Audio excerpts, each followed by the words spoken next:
Right. तो मैं अपने आप को क्वालिफाइड तो नहीं मानता कि मैं अपनी ओर से कुछ कहूँ, बट कुछ बोलना है तो मैं जब भगवत गीता या भागवतम पढ़ता हूँ तो मेरी एक आदत है कि मुझे कोई श्लोक बहुत अच्छा लगता है तो मैं उसकी पिक्चर ले लेता हूँ ताकि वो मोबाइल में मेरे पास रहे। तो कभी कभार कुछ डिफिकल्ट टाइम्स में या कभी आप मॉरल थोड़ा वो चाहते हो अपने आप को सपोर्ट, तो आप पढ़ लेते हो तो आपको याद आ जाता है कि आपको क्या सोचना है और क्या नहीं सोचना है। तो एक ऐसा ही श्लोक है जो मैं पढ़ देना चाहूँगा। जो मुझे लगता है इस श्लोक की खास बात जो मुझे लगती है कि इसमें कोई भक्त होगा, भक्त के लक्षण वैसे भगवान के द्वारा खुद कहा गया है भगवत गीता में, तो इसमें भगवान ही को कोट किया गया कि भगवान ऐसा कह रहे हैं। तो उस श्लोक की तो महत्वता और ज्यादा बढ़ जाती है, क्योंकि कई बार कहते हैं कि जैसे जो सुना रहा है उसका कहते हैं कि अर्जुन वाच, अर्जुन ने ये कहा, या जो व्यास देव जी ने ये कहा, जहाँ पर सीधा ये कह देते हैं कि भगवान ने स्वयं ये कहा। तो उस श्लोक का मुझे सबसे ज्यादा महत्व लगता है कि वो बिल्कुल उसमें कुछ सबसे ज्यादा खास है।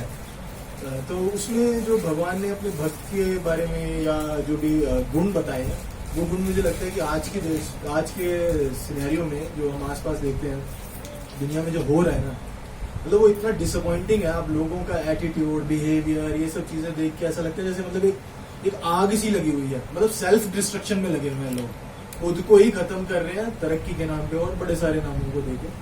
तो वो गुण अगर इस श्लोक को पढ़ा जाए और उसमें जो गुण बताए गए अगर उसको अडॉप्ट किया जाए ना, तो भक्त का तो मुझे नहीं पता कि भक्त कोई कितना बन पाएगा, क्या बन पाएगा, पर ये हर इंसान के लिए वो क्वालिटीज है जो होंगी तो शायद दुनिया, अगर कुछ % लोग भी ऐसे हो जाए तो बहुत जो हम दुनिया से एक्सपेक्ट करते हैं कि अच्छी होनी चाहिए वैसी हो जाएगी। तो मैं वो श्लोक पढ़ना चाहूंगा।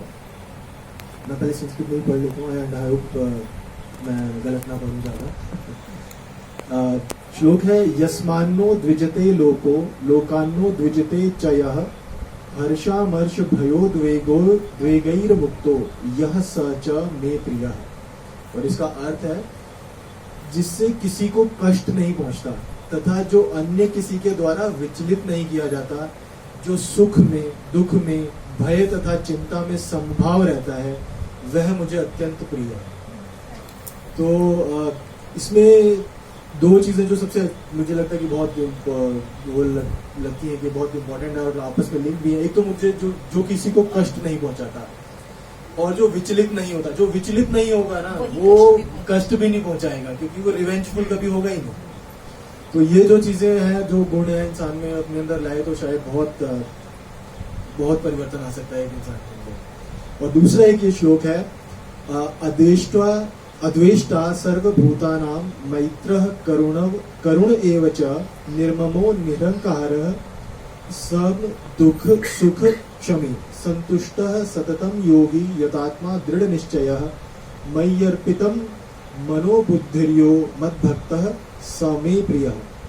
जो किसी से द्वेष नहीं करता लेकिन सभी जीवों का दयालु मित्र है, जो अपने को स्वामी नहीं मानता और मिथ्या अहंकार से मुक्त है, जो सुख दुख में समभाव रहता है, सहिष्णु है, सदैव आत्मतुष्ट रहता है, आत्मसंयमी है तथा जो निश्चय के साथ मुझ में मन तथा बुद्धि को स्थिर करके भक्ति में लगा रहता है, ऐसा भक्त मुझे अत्यंत प्रिय है।